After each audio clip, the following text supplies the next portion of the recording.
কাকা এই যে এত সুন্দর লাউ গাছ দেখতেছি, অনেক অনেক লাউ ধরছে। এই লাউ গুলা ধরা, এত লাউ ধরার কারণ কি? আপনি তো বালুর মধ্যে লাউ গাছ গাছছেন।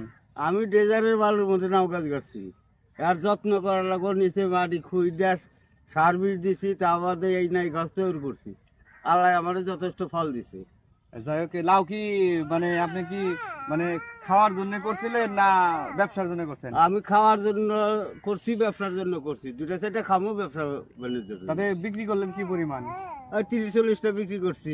দাম কিরকম করে?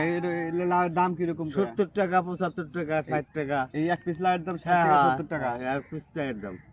তাহলে সামনে আরো কি পরিমাণ লাভ পাইতে পারেন একটু এই বাগান থেকে? এই বাগান থেকে আরো তো এখনো তো 50টা আছে, আরো তো এগুলা আরো তো আসবোই এইভাবে, মানে এগুলা বিক্রি করবেন আবার ছোট ছোট আরো আরো তাই তো? আসবো, এইভাবেই আসবো।